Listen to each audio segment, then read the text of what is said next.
अस्सलाम वालेकुम, मैं नुमान, आप देख रहे हैं टेकहोज। यार आज हम लोग दो डिवाइसेस का आपस में कंपैरिजन करने वाले हैं। एक है मेरे पास सैमसंग गैलेक्सी A52 और दूसरी है Realme 8 Pro। वीडियो को शुरू करने से पहले एक चीज़ क्लियर कर दूं कि इस वीडियो के अंदर हम लोग कोई ऐप्स की ओपनिंग नहीं करेंगे और ये नहीं देखेंगे कि कौन सा स्मार्टफोन ऐप्स को जल्दी ओपन करता है। मतलब कि ये कोई स्पीड टेस्ट कंपेरिजन नहीं है। हम लोग जनरली चीज़ों को एनालाइज करेंगे और अंडरस्टैंड करने की कोशिश करेंगे कि कौन सा स्मार्टफोन एक दूसरे से ज़्यादा बेटर है। इसके अलावा एक चीज़ आप लोगों को यहाँ पर मैं ये भी क्लियर कर दूँ कि दोनों के दोनों स्मार्टफोन्स के अंदर इतना कोई खास डिफरेंस नहीं है। फॉर एग्जांपल ये तो सैमसंग का फ़ोन है, इसके अंदर सैमसंग का डिस्प्ले ही लगेगा, लेकिन जो Realme 8 Pro है इसके अंदर भी जो डिस्प्ले लगा हुआ है वो भी सैमसंग का डिस्प्ले है। दोनों के अंदर हमें जो प्रोसेसर्स देखने को मिलते हैं वो एग्जैक्टली तौर पर सेम है, सेम GPU के साथ आते हैं। दोनों के अंदर जो बैटरी लगाई गई है वो भी सेम mAh की है, सिर्फ आप लोगों को फास्ट चार्जिंग को लेकर थोड़ा सा डिफरेंस देखने को मिल जाता है, जिसके बारे में हम लोग आगे चलकर बात करते हैं। सबसे पहले अगर हम लोग डिस्कस कर लेते हैं दोनों के डिज़ाइन और हैंड फील, तो पर्सनली तौर पर आप लोग यहाँ पर डिज़ाइन को देख सकते हो। मेरी जो प्रेफरेंस है वो Realme 8 Pro का डिज़ाइन है बैक साइड के ऊपर, क्योंकि जो A52 का डिज़ाइन है ये मुझे काफ़ी ज़्यादा बैक साइड से डल लगा है। तो मैं पर्सनली तौर पर Realme 8 Pro की तरफ जाऊँगा। आप लोग नीचे कमेंट्स के अंदर बताओ कि आप लोगों को कौन सा डिज़ाइन यहाँ पर अच्छा लग रहा है। अगर हम लोग बात कर लेते हैं फ्रंट की, तो यहाँ पर भी हमें डिफरेंस देखने को मिल जाता है पंच होल को लेके।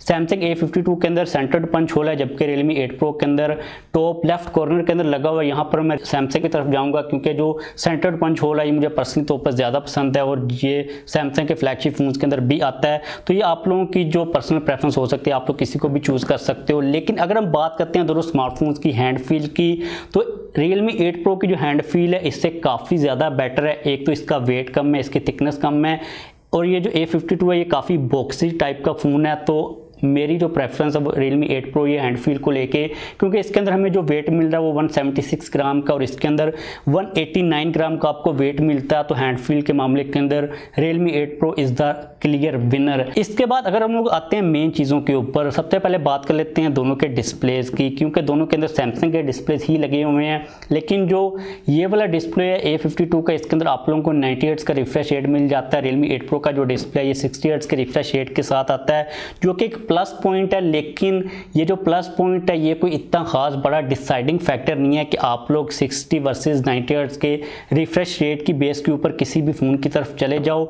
ओवरऑल जो आपको क्वालिटी मिलती है डिस्प्ले के अंदर कंटेंट को लेके, गेमिंग को लेके, या फिर आप लोग जो भी चीज़ इन दोनों डिस्प्लेज के ऊपर यूज़ करते हो वो तकरीबन सेम ही मिलती है। आप लोग नोटिस नहीं कर सकते दोनों के दरमियान डिफरेंस को। और इसके अलावा जहाँ तक बात है ना 90 हर्ट्ज के रिफ्रेश रेट की, तो 60 और 90 के दरमियान इतना कोई ज़्यादा डिफरेंस नहीं होता। अगर यहाँ पर 120 हर्ट्ज का रिफ्रेश रेट होता तो डेफिनेटली 120 हर्ट्ज और 60 के दरमियान काफ़ी डिफरेंस आ जाता है। तो डिस्प्लेज की बेस के ऊपर आप लोग दोनों को जज नहीं कर सकते। बाय द वे यहाँ पर Realme 8 Pro के अंदर आप लोगों को जो डिस्प्ले का साइज मिलता है वो 6.4 इंचेस मिलता है और A52 के अंदर 6.5 इंचेस मिलता है। दोनों के दोनों जो फ़ोन है वो काफ़ी ज़्यादा हैंडी हैं।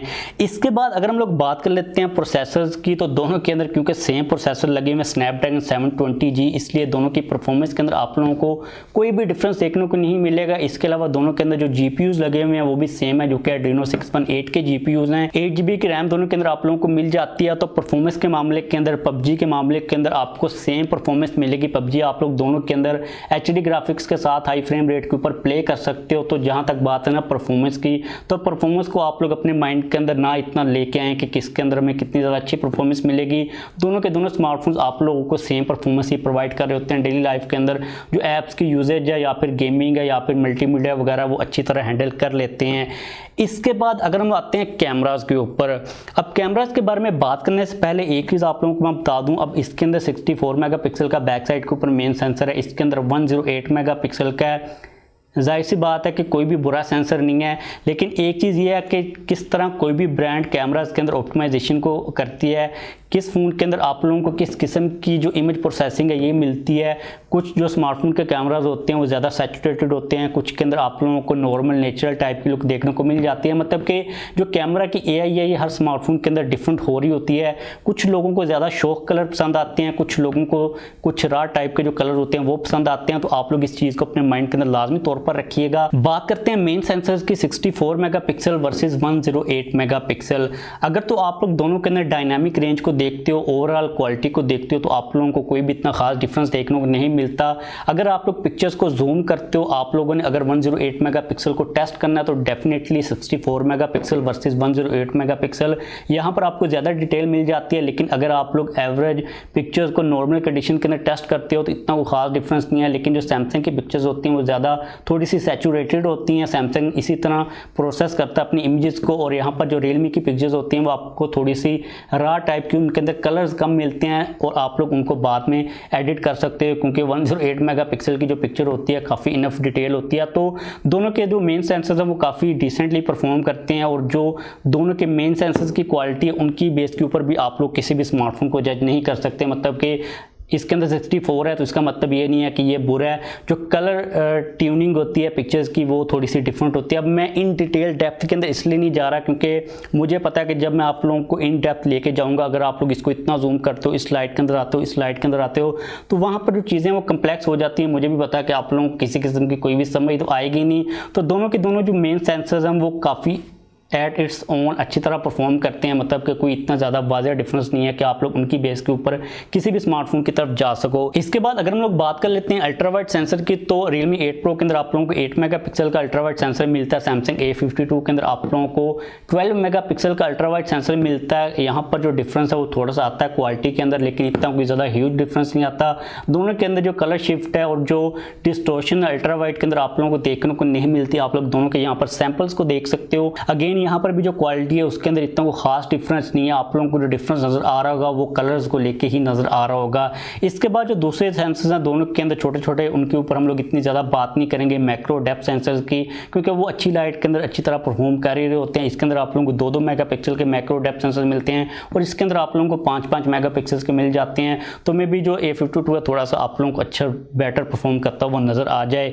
बात कर ली जाए वीडियो की क्वालिटी की, तो एक चीज़ जो कि आप लोग चेंज नहीं कर सकते सॉफ्टवेयर के थ्रू, आप लोग जितना मर्जी चाहो इंप्रूव नहीं कर सकते, वो ये है कि इसके अंदर आप लोगों को ऑप्टिकल इमेज स्टेबलाइजेशन मिलती है और इसके अंदर आप लोगों को इलेक्ट्रॉनिक बेस्ड इमेज स्टेबलाइजेशन देखने को मिल जाती है। यहाँ पर आप लोग दोनों के वीडियो सैंपल्स को देख सकते हो जो कि मैंने 1080p के अंदर रिकॉर्ड किए हैं, क्योंकि जो Realme 8 Pro इसके अंदर जो स्टेबलाइजेशन है वो 1080p के ऊपर ही काम करती है। तो जाहिर सी बात है कि जो ऑप्टिकल इमेज स्टेबलाइजेशन है वो ज़्यादा बेटर परफॉर्म करती है एज कम्पेयर टू EIS। तो आपको यहाँ पर थोड़ा सा मे बी डिफरेंस नज़र आ रहा होगा, लेकिन अगर आप लोग एज इट्स ओन देखते हो Realme 8 Pro को तो ये भी इतने कुछ ज़्यादा जर्क्स वगैरह को आप लोगों को फील नहीं करवा रहा। काफ़ी अच्छी तरह इसकी भी जो स्टेबलाइजेशन है वो काम करती है। इसके बाद अगर हम बात करते हैं फ्रंट वाले कैमरास की, तो Realme 8 Pro के अंदर में मिलता है फ्रंट के ऊपर 16 मेगापिक्सल का सेल्फी कैमरा, जबकि A52 के अंदर प्रोवाइड किया गया 32 मेगापिक्सल का सेल्फी कैमरा।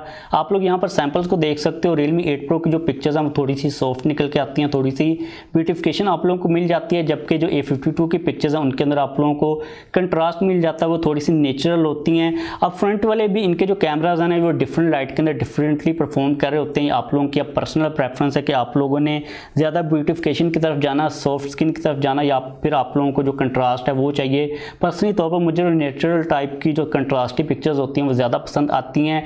इसके अलावा आप लोगों को एक चीज़ तो बता दूँ, डेफिनेटली जो A52 है इसके अंदर आप लोगों को ज़्यादा मेगापिक्सल्स मिलते हैं। इसके अंदर जो ओवरऑल क्वालिटी है वो बेटर है, लेकिन आप लोग यहाँ पर अगर Realme 8 Pro की पिक्चर्स को भी देखो एज इट्स ओन, तो ये भी कोई बुरी पिक्चर्स नहीं है। आप लोग इनको भी बुरा नहीं कह सकते, ये भी अच्छी तरह काफ़ी आपको क्वालिटी प्रोवाइड कर देता है। बात कर ले वीडियो की क्वालिटी की फ्रंट के ऊपर, तो दोनों के अंदर आप लोगों को स्टेबलाइजेशन मिल जाती है। आप लोग यहाँ पर सैंपल्स को देख सकते हो। स्टेबलाइजेशन की बात करें तो दोनों के अंदर आप लोगों को इलेक्ट्रॉनिक इमेज स्टेबलाइजेशन मिलती है फ्रंट के ऊपर। आप लोग क्वालिटी को यहाँ पर एनालाइज कर सकते हो। जो ओवरऑल क्वालिटी यहाँ पर मुझे बेटर लग रही है वो सैमसंग की ही लग रही है, क्योंकि उसके अंदर एक बड़ा सेंसर लगा हुआ है। लेकिन अगर हम लोग Realme 8 Pro की भी बात करते हैं तो उसने भी काफ़ी ज़्यादा टक्कर दी हुई है सैमसंग को। फ्रंट वाले कैमरा के अंदर आप लोगों को इतना कोई खास बड़ा डिफरेंस यहाँ पर नज़र नहीं आएगा। तो मेनली तौर पर कैमरास की यही गेम है। आप लोगों ने एक चीज़ तो अंडरस्टैंड कर ली होगी कि जो कैमराज हम एक दूसरे को कहीं ना कहीं टक्कर दे ही रहे होते हैं। तो कैमरा की बेस के ऊपर भी आप लोग अगर सिलेक्ट करना चाहो किसी डिवाइस को तो आपको थोड़ा सा एज देना पड़ेगा सैमसंग को, क्योंकि इसके अंदर आप लोगों को ऑप्टिकल इमेज स्टेबलाइजेशन मिल जाती है। लेकिन अगर आप लोग at the same point Realme 8 Pro की बात करते हो तो भाई इसके अंदर 108 मेगापिक्सल लगा हुआ है और इसके अंदर भी जो क्वालिटी है वो कम नहीं है। तो मुझे नहीं लगता है कि कैमरा के बेस के ऊपर आप लोग किसी भी डिवाइस को चूज़ कर सकते हो। बात कर लें बैटरी की तो दोनों के अंदर आप लोगों को 4500 mAh की बैटरी मिल जाती है, लेकिन सैमसंग A52 के अंदर में 25 वाट की फास्ट चार्जिंग की सपोर्ट मिलती है, जबकि Realme 8 Pro के अंदर में 50 वाट की फास्ट चार्जिंग की सपोर्ट मिल जाती है, जो कि 17 मिनट के अंदर आपके स्मार्टफोन को आधा चार्ज कर देता है और आप लोग उसी टाइम को डबल कर लें, क्योंकि जो बैटरी है वो तो सेम ही लगी हुई है। और ये वाला फैक्टर काफ़ी ज़्यादा इंपॉर्टेंट है, क्योंकि अगर आपके मोबाइल फ़ोन के अंदर बैटरी सेम लगी हुई है तो जो फास्ट चार्जिंग की स्पीड होती है वो काफ़ी ज़्यादा मैटर कर रही होती है डेफिनेटली। यहाँ पर एक प्लस पॉइंट सैमसंग को ये जाता है कि इसके अंदर आप लोगों को IP67 की रेटिंग मिल जाती है। आपका फ़ोन काफ़ी हद तक वाटर प्रूफ होता है, इसके अंदर आप लोगों को इस किस्म की कोई भी रेटिंग नहीं मिलती। एक और बेनिफिट यहाँ पर जाएगा Realme 8 Pro को, क्योंकि इसके अंदर आप लोगों को डेडिकेटेड स्लॉट मिल जाती है डबल सिम को डालने के लिए और एक मेमोरी कार्ड को डालने के लिए, लेकिन इसके अंदर आप लोगों को एक ही सिम की स्लॉट मिलती है। आप लोग इसके अंदर एट अ टाइम एक सिम को डाल सकते हो, साथ में मेमोरी कार्ड को डाल सकते हो। दोनों के अंदर आप लोगों को Android 11 की सपोर्ट देखने को मिल जाएगी। यहाँ पर जो Realme का UI है 2.0 उसको Realme ने काफ़ी ज़्यादा इंप्रूव किया, और यहाँ पर जो Samsung का UI 3.1 वो तो ऑलरेडी काफ़ी ज़्यादा इंप्रूव्ड ही था। लेकिन अगर हम लोग इस UI की बात करते हैं तो इसके अंदर आप लोगों को किसी किस्म का कोई भी ब्लॉटवेयर जटर वगैरह देखने को नहीं मिलेगा। तो मुझे नहीं लगता कि आज की डेट के अंदर अगर हम लोग इन दोनों यूआईस को कंपेयर करते हैं तो आप लोग यूआई की बेस के ऊपर भी किसी को चूज़ कर सकते हो। तो फाइनली हम लोगों ने इन्हीं सारी चीज़ों को आपस में डिस्कस करना था। अगर मैं अपने फाइनल वर्डिक्ट्स की बात करता हूँ ना, तो यार देखो ये वाली डिवाइस भी काफ़ी अच्छी है। अगर आप लोग इसको इंडिविजुअली कंपेयर करोगे काफ़ी कमाल की डिवाइस है, लेकिन एट द सेम पॉइंट अगर आप लोग इस डिवाइस को भी इंडिविजुअली कंपेयर करोगे तो आप लोगों को ये वाली डिवाइस भी काफ़ी ज़्यादा पसंद आएगी। अब यार यहाँ पर एक चीज़ ये भी मैटर करती है कि आपका बजट कितना है। अगर आप लोगों का बजट सैमसंग A52 जितना तो आप लोग इसकी तरफ जा सकते हो। अगर आपका बजट Realme 8 Pro जितना तो आप लोग इसकी तरफ जा सकते हो। अगर आप लोग ज़्यादा वैल्यू की तरफ जाते हो तो मुझे लगता है कि Realme 8 Pro एक बेटर डील है इस प्राइस रेंज के अंदर। और सैमसंग A52 का अगर आपका बजट बन रहा है तो उस रेंज के अंदर डेफिनेटली ये भी एक अच्छी डिवाइस है। तो आप लोगों को उम्मीद है कि ये वीडियो थोड़ी बहुत हेल्प करेगी इन डिवाइसेस के दरमियान में डिफरेंस को अंडरस्टैंड करने के लिए। डिस्प्ले सेम है, प्रोसेसर सेम लगा हुआ है, बैटरी भी सेम है सिवाय फास्ट चार्जिंग के। थोड़ा बहुत जो आपको डिफरेंस मिलता है वो कैमरा की प्रोसेसिंग के अंदर ही मिलता है। यही मैंने चीज़ें एक्सप्लेन की हैं इस वीडियो के अंदर। दोनों के दोनों स्मार्टफोन अपने आप में काफ़ी ज़्यादा कमाल के हैं। तो बस इस वीडियो को खत्म करते हैं। जाने से पहले आप लोग नीचे कमेंट्स के अंदर लाजमी तौर पर बताइएगा कि आप लोगों को कौन सी डिवाइस ज़्यादा अच्छी लगी, आप लोग किस डिवाइस को प्रेफर करना पसंद करोगे। अगर आप लोगों का किसी किस्म का कोई भी क्वेश्चन हो इन दो डिवाइसेस के बारे में तो आप लोग डेफिनेटली पूछ सकते हो। चैनल के ऊपर नए हो, सब्सक्राइब नहीं किया हुआ तो जाने से पहले वीडियो को लाइक करके चैनल को सब्सक्राइब करके ही जाइएगा।